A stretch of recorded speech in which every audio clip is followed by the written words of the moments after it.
Imagine steaming into an empty ocean that isn't empty at all. Over the horizon are four flat-topped giants, Akagi, Kaga, Soryu, and Hiryu, each packed with pilots who think they own the sky. They believe they're hunting a wounded enemy.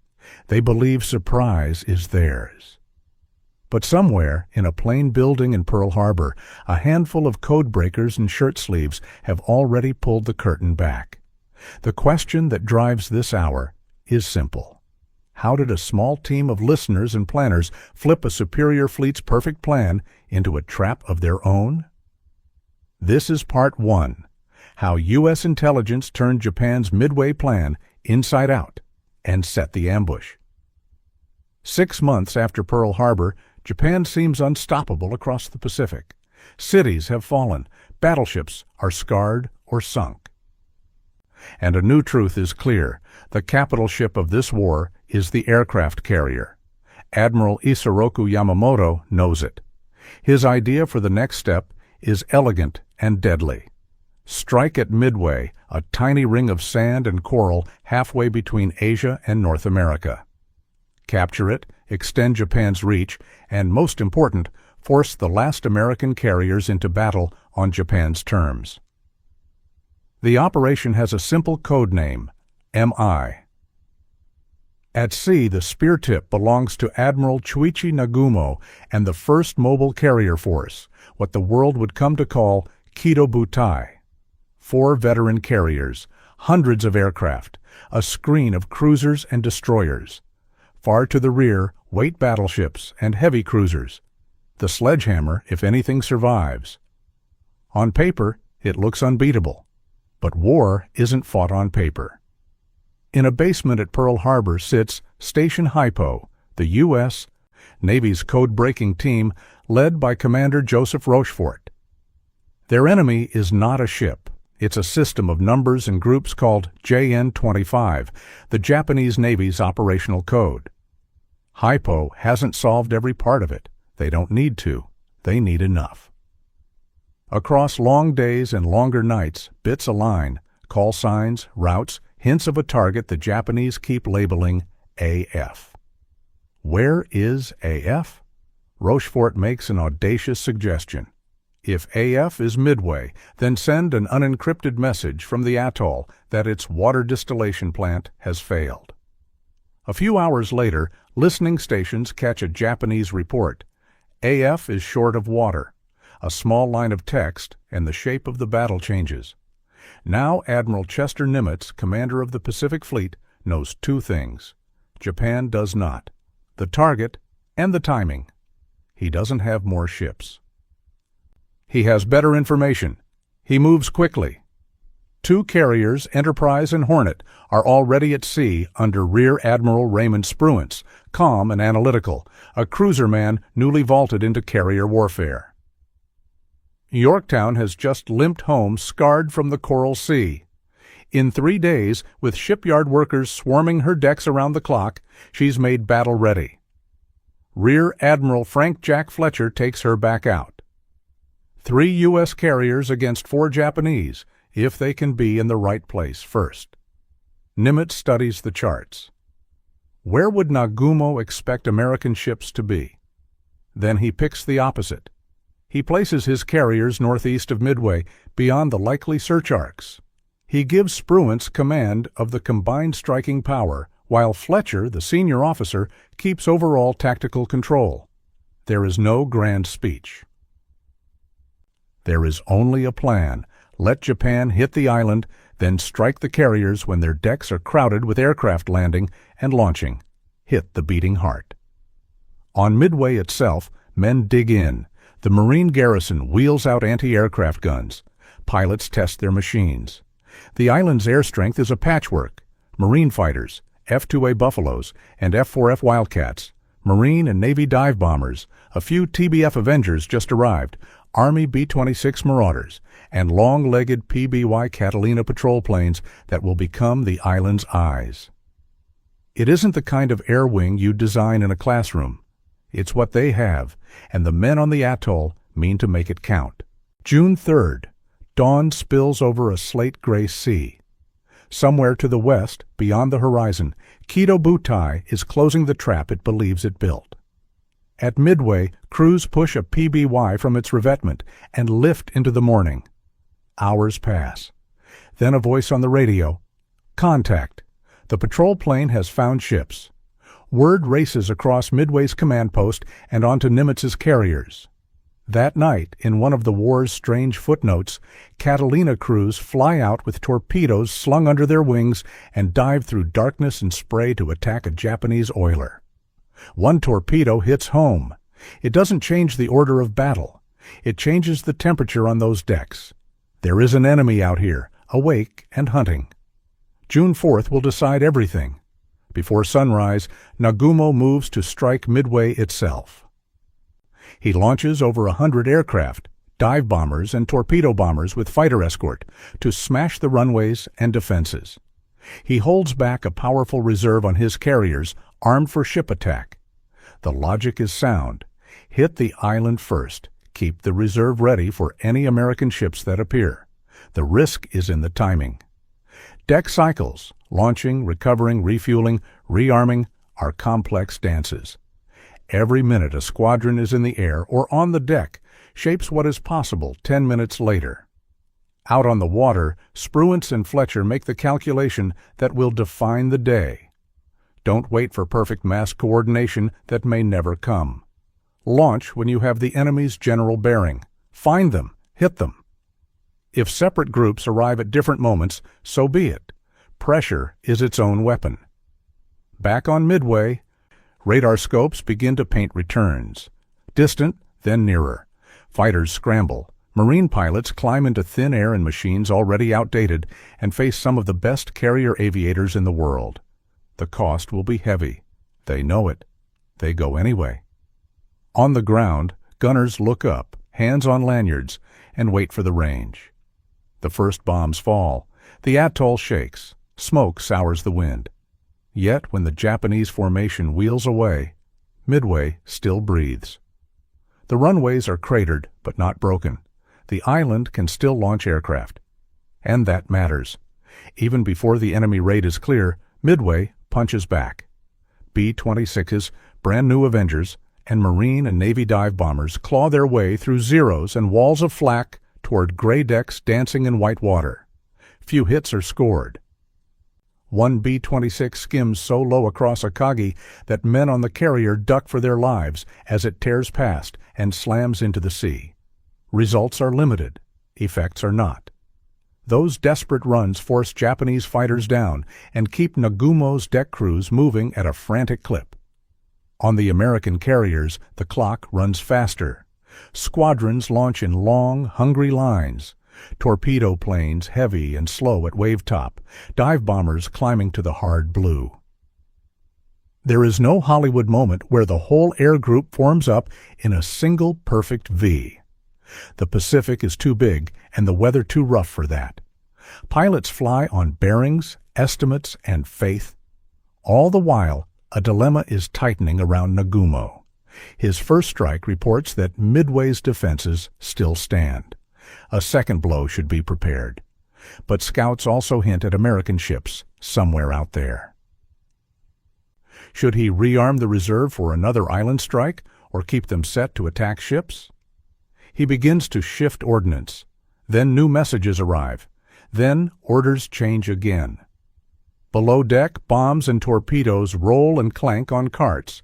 Fuel lines hiss, deck crews sweat. No one knows it yet, but this is the fulcrum on which the day will tip.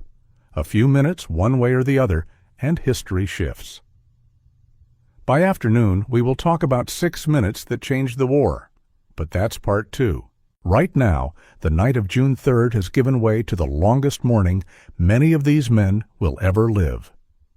The American plan is simple to say and hard to do. Keep the enemy busy, stretch their fighters thin, and bring dive bombers to the carriers before the Japanese decks are cold and clear. It will require courage that looks like madness, torpedo squadrons charging head-on at sea level, and a stroke of human judgment that no algorithm could write. At 19 minutes past 19 minutes, if you want to mark a place on the wall, Watch what happens on Midway's radar. A cluster of blips blooms at 93 miles. The inbound raid is real and it's coming fast. Fighters throttle forward. Gunners check fuses. On 3 U.S. carriers, flight decks rumble and crews lash down the last aircraft. Far to the west, on 4 Japanese carriers, men in white deck jerseys run with hoses and dollies, and the smell of gasoline hangs heavy. The longest morning is about to begin. Part 2 drops next.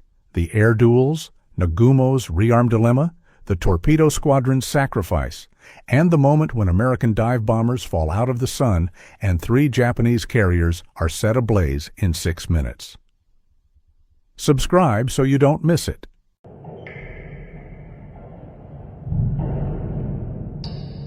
What if the morning that looked like defeat was actually the move that saved the day?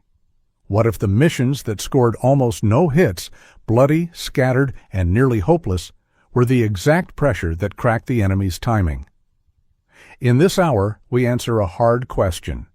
How do you win a carrier battle when your slowest planes are outgunned, your island is under attack, and you still haven't found the enemy's decks? Dawn breaks over Midway as a low gray line on the sea. Far to the west, 4 Japanese carriers turn into the wind. The order goes out. Their first strike lifts off. Dive bombers and torpedo bombers with a screen of fighters. The target is the Atoll, its runways, its fuel, its guns.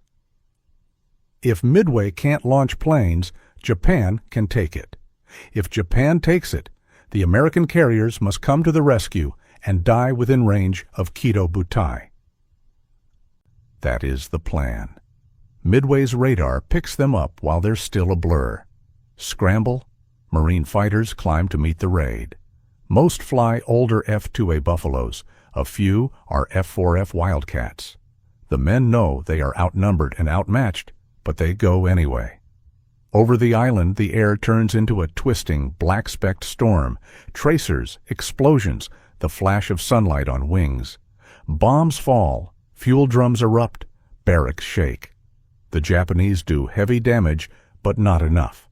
The Marines and the island's anti-aircraft crews keep the runways usable. The airfield still breathes. As the last enemy planes pull away, ground crews fill craters with coral and sand. Another flight can still take off. That single fact will echo across the day. Even before the smoke thins, Midway hits back. The counterpunch is a patchwork, but it is fierce. 6 brand-new Navy TBF Avengers roar off the island, loaded with torpedoes. Army B-26 Marauders, sleek and fast for their time, follow them in. They have almost no fighter cover. They close on the carriers at wavetop height, flying straight into a wall of 0 fighters and ship guns. The Avengers lose planes, but keep pressing. The B-26s run in so low that one grazes Akagi's flight deck on the pull-out, startling men on the bridge as it rips past and cartwheels into the sea. On the chart, these attacks record few hits. On the Japanese decks, they cause real trouble. Fighters burn fuel chasing low targets.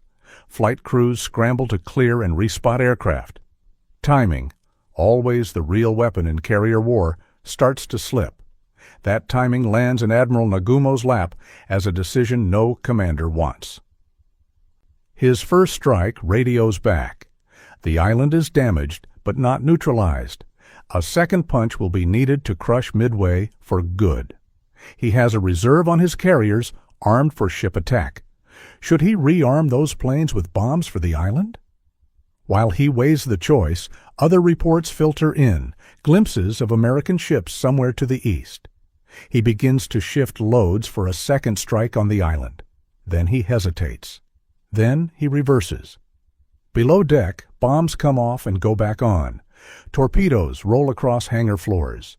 Fuel lines are strung and unstrung. It is not chaos. These are skilled crews doing their jobs. But it is a race against a clock no one can see, and every minute has a cost. Out on the American carriers, there is no time to chase perfect coordination. Rear Admiral Raymond Spruance orders launches on bearing, not on certainty. If squadrons arrive one by one, so be it. Pressure is the plan. Torpedo squadrons lift first, the old TBD devastators with crews who know exactly how slow they are and exactly how deadly the run will be. From Hornet, Torpedo 8 flies under Lieutenant Commander John Waldron. He has told his men that if they get separated, they will head straight for the enemy. They do. They find the carriers without their dive bombers or fighter escort and go in alone at sea level. One by one, the devastators fall to zeros or to cruiser guns. All 15 are shot down. Only one man, Ensign George Gay, will live to float among the wrecks and watch what comes next. From Enterprise, Torpedo 6 follows, led by Lieutenant Commander Eugene Lindsay, who takes off with ribs still healing from a landing accident. He leads the attack anyway. His squadron, too, is cut apart before any torpedo can run true. From Yorktown, Torpedo 3 comes last under Lieutenant Commander Lance Massey, and again the story is the same. Brave men flying straight into a sheet of fire, pressing to the last second, and dying with almost no effect on the ships they aim to kill. It is easy to say these attacks failed. None of their torpedoes land a killing blow. But watch the sky from the Japanese carrier's point of view, and the picture changes. The Zeros are dragged down to sea level, far from the high guard position they need to stop dive bombers. They burn fuel at full throttle, chasing targets that keep popping up. Squadron after squadron from different directions. The combat air patrol becomes scattered, then thin. At the same time, the carrier's decks are in mid-cycle. Planes from the first island strike are returning, low on fuel. The reserve is being rearmed and refueled. Bomb carts and torpedoes crowd the hangars. Hoses snake across metal floors. The ships are at their most vulnerable when aircraft are everywhere and nothing is ready. This is what the torpedo squadrons buy at terrible cost: time and position. They keep pressure on the enemy long enough and low enough that the sky above the carriers is suddenly less well guarded than it should be.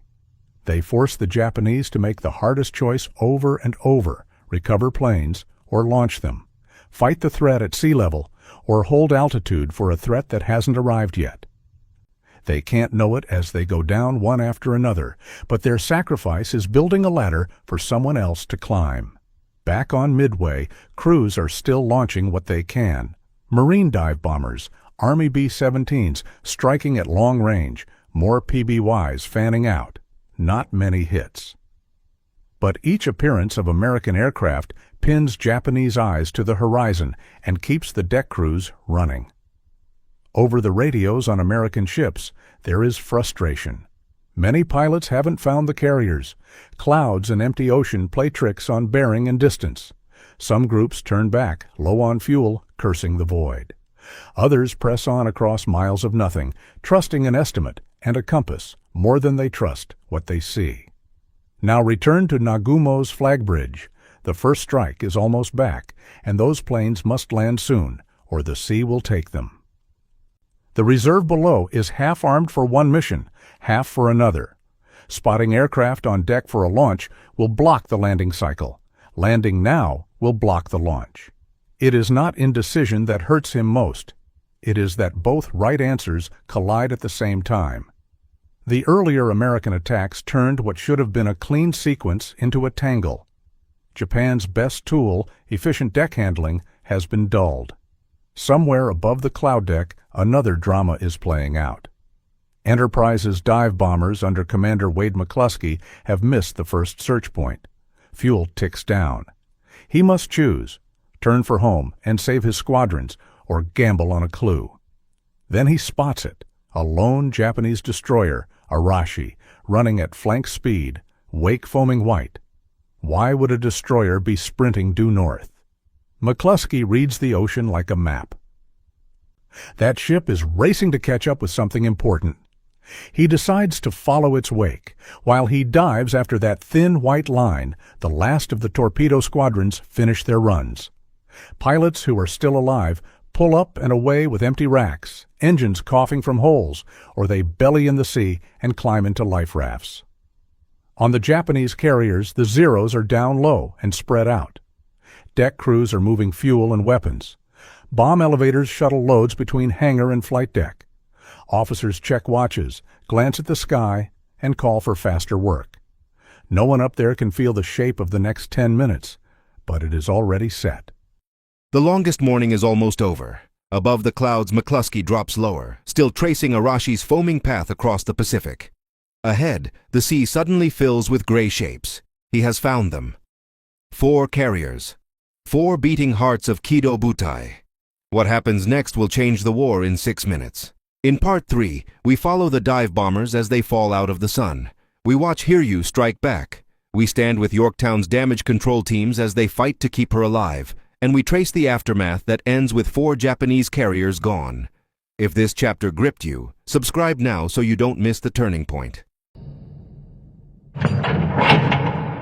What if a war could tilt in the time it takes to boil a kettle? What if 6 minutes decided who would advance and who would fall back for the rest of the Pacific campaign? Our question in this hour is direct. How did American dive bombers find 4 Japanese carriers at the exact moment their decks were most exposed? And how did the last Japanese carrier hit back before the day was done? The sky is thin and bright above scattered clouds. Enterprise dive bombers under Commander Wade McClusky have been searching on hope and fuel fumes. Yorktown's dive bombers under Lieutenant Commander Max Leslie are also hunting.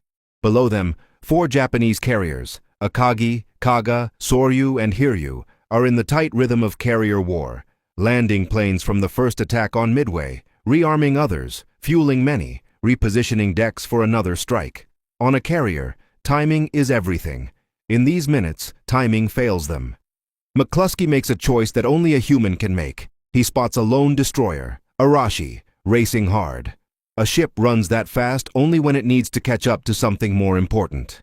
He follows its wake. The white line points like an arrow. The clouds thin. Gray hulls appear. He has found them. At 10:20 a.m., Enterprise's SBD Dauntless dive bombers break through the overcast and line up in the sun. The Japanese Combat Air Patrol, the Zeros that would normally be high and ready, are down near sea level after chasing American torpedo planes that attacked earlier. On the carrier decks below, crews are still moving bombs and torpedoes, still refueling aircraft, still clearing space to land the returning raid. It is the worst possible moment to be caught. Some of McClusky's bombers fall on Kaga in a sudden cascade. Another group, led by Lieutenant Commander Richard Best, shifts to Akagi at the last instant. One of those quick decisions that changes outcomes. At nearly the same moment, Yorktown's dive bombers under Leslie, coming in from a different angle, find Soryu. Bombs fall in steep, screaming dives. A few seconds is all it takes to turn flight decks into fire. Kaga takes multiple hits. Flames race along the parked aircraft and into hangars carrying fuel and ordnance. Soryu is struck hard by Yorktown's bombers. Fires bloom through her interior. On Akagi, even a single correct hit near the rear elevator is enough to ignite fueled planes and stored munitions. Within minutes, by 10:22, the first 3 carriers are dying. Their captains and crews fight with skill and courage, but they cannot outrun chemistry. Gasoline vapor and bomb fragments do their grim work. The pride of Kido Butai, the corps that had shocked the world at Pearl Harbor and thundered across the Pacific, now burns in the open sea. But the morning is not done. Hiryu, the one Japanese carrier left untouched, still has its air group and its deck teams. Her commander knows there is one path left: hit back fast and hard before the Americans can regroup. He launches a first counterstrike of dive bombers. They find Yorktown. Yorktown has already lived a long year in a few weeks. Coral Sea, rushed repairs, back to sea in 3 days. Now she faces another test. The dive bombers come out of the sun and plant 3 bombs that stop her cold. Smoke climbs. Systems fail. The ship goes dead in the water. Then damage control takes over. Fire parties move. Valves open and close. Steam lines are patched. Pumps are manned. In a short time that feels like forever, Yorktown gets way on again. She is hurt, but not finished. Hiryu launches a second wave. Torpedo planes this time. They come in low from split directions, a classic hammer and anvil approach that makes defense almost impossible. 2 torpedoes slam into Yorktown. The ship shudders. Power drops. She lists badly. The captain gives the hard order to abandon ship. Boats go over. Men climb down lines to the sea. A destroyer moves in close to pull sailors from the water. For the moment, Yorktown is out of the fight. By late afternoon, the Americans have a chance to end it.